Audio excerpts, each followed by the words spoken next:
Good day to all our viewers. My name is Basha Mashaya and welcome to News One TV. Today in the studio I'm with Gugulethu Nkambule is my name, and thank you for always tuning into News One TV.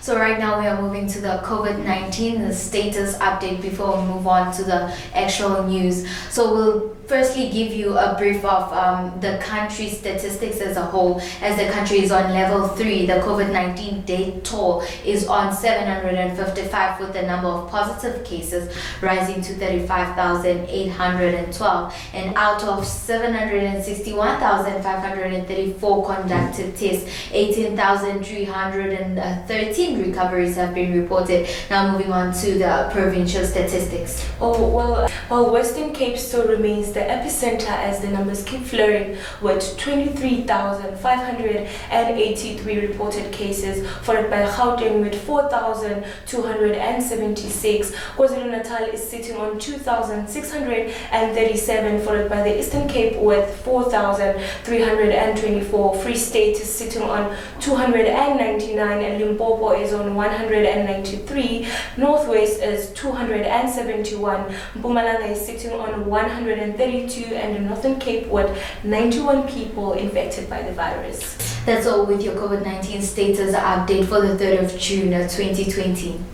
Stay tuned for more updates. Going to our top stories for today, the MSc of Education in Mpumalanga, Mr. Bonagele Machuwa, is expected to visit Barberton schools today, starting with Barberton Secondary School. After proceeding with the surrounding schools, the visit forms part of monitoring the readiness of the reopening of schools.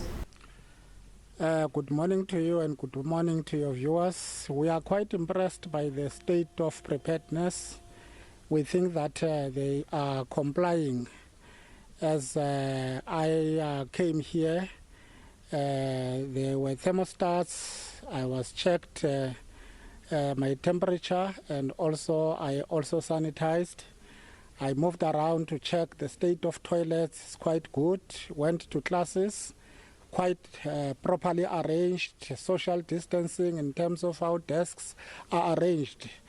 The principal here told me that there are PPEs, the school is cleaned, and it's quite impressive. I think that the state of readiness is quite well.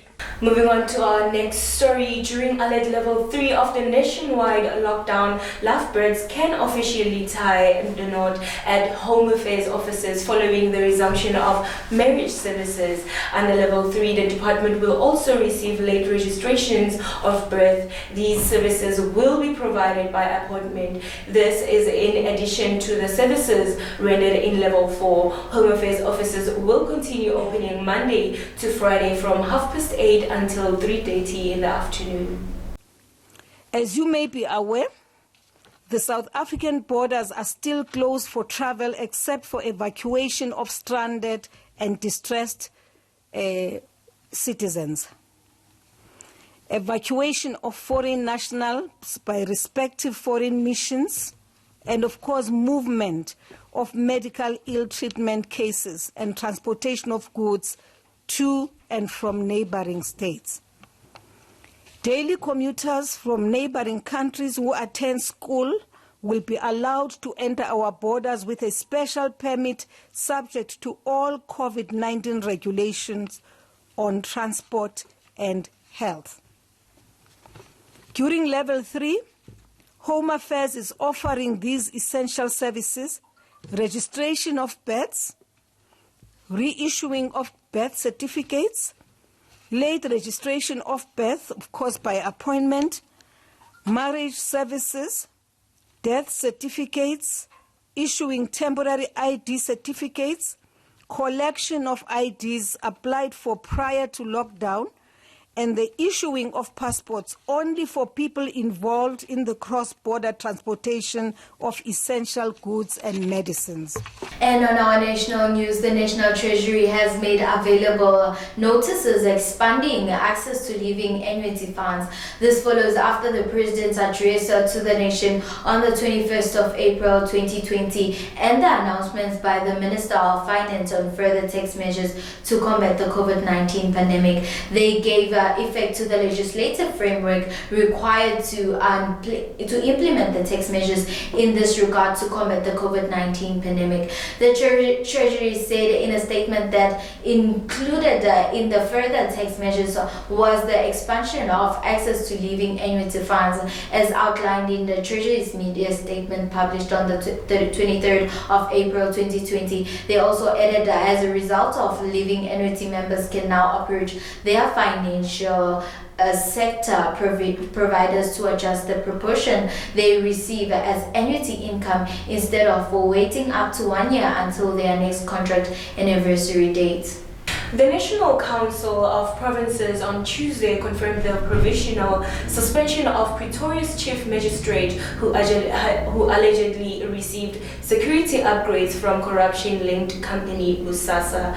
In February, Justice Minister Ronald Lamula tabled a report informing Parliament of the provisional suspension of Desmond Nay, pending the outcome of an investigation into his fitness to hold office. More on our national news, Clearwood Hospital has been transformed into a quarantine facility which will allow 154 patients to be placed in isolation and 40 more to be placed in quarantine with additional technological advancements. The MEC of Health in KwaZulu-Natal, Nomagugu Simelane Zulu, unveiled these isolation facilities yesterday, joined by the head of department, Dr. Sandile Shabalala, and representatives of organized labor.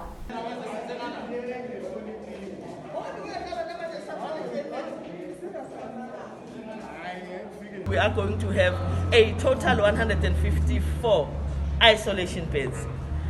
So that is what those are the beds that we are going to have in this particular facility. How many beds do we have in the whole province? When we started as the province, we had 230 plus beds that were readily available. Now, with all the work that we are doing, by the end of June, we are going to have 1,805 beds that are isolation. But in total, which will include the quarantine beds, we're going to have 7,000 beds. So the 1,800 beds that I was talking about are just isolation beds. Then remember, quarantine is a different kind of element to isolation. This is where someone sometimes is still under investigation, not necessarily COVID positive yet or confirmed. Right along to our political news. Protecting children during COVID-19 and beyond, the Department of Social Development, in partnership with the Nelson Mandela Foundation, aims to improve the standard of early childhood development across the country as part of this year's Child Protection Week campaign. This year's campaign is being held under the theme, Let Us All Protect Children During the COVID-19 and Beyond. The partnership between the department and the Nelson Mandela Foundation will culminate with the launch of Vangasali Every Child Counts campaign, which is targeting unregistered ECD centers with a view of assisting them to meet with the minimum norms and standards for registration as stipulated in the Children's Act of 38 of 2005. A nationwide audit of ECT centers conducted by the department on the nature of the extent of ECT provisioning services, resources and infrastructure across all the 9 provinces revealed that a considerable number of centers were unregistered. We are keeping his legacy and passion for education and children alive, said Social Development Minister Lindiwe Zulu. Moving on to our last story, the independent ace was a huge favorite and famous for his epic death matches in Game Changer Wrestling and Combat Zone Wrestling. A number of WWE stars flocked to social media to pay tribute to the much-loved performer, whose real name is Grant Beckland. His death comes up just after 2 months of losing his wife from heart failure on the 4th of April.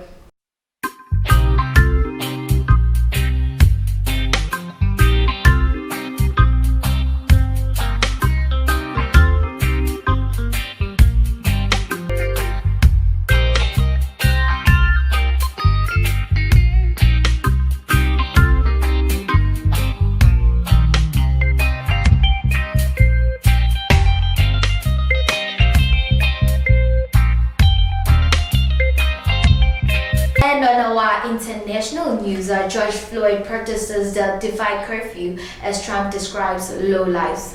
Regardless of the 8 p.m. curfew, thousands of people continue with protest in New York following the death of an unarmed black man in police custody in Minneapolis, Minnesota, and police brutality nationwide. Protesters are calling for all 4 officers involved in Floyd's death to be charged. Only one white officer, Derek Chauvin, who knelt on Floyd's neck for nearly 9 minutes, has been arrested and charged on Friday with third-degree murder and a manslaughter, and medical examiners have ruled Floyd's death as a homicide. No peace, no justice! No peace, no justice! No peace! Floyd! Floyd! Floyd! Floyd! Floyd! Floyd!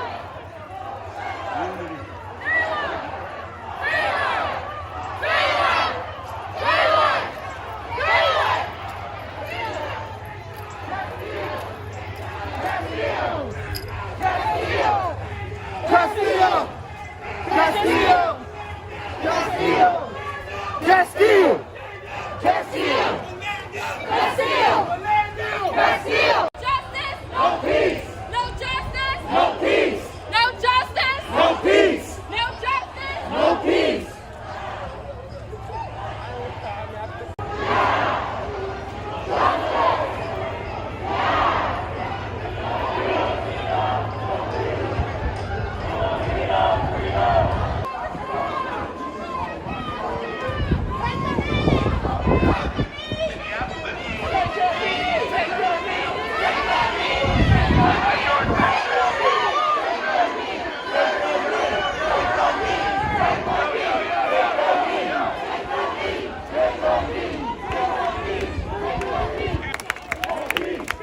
Raise up your signs.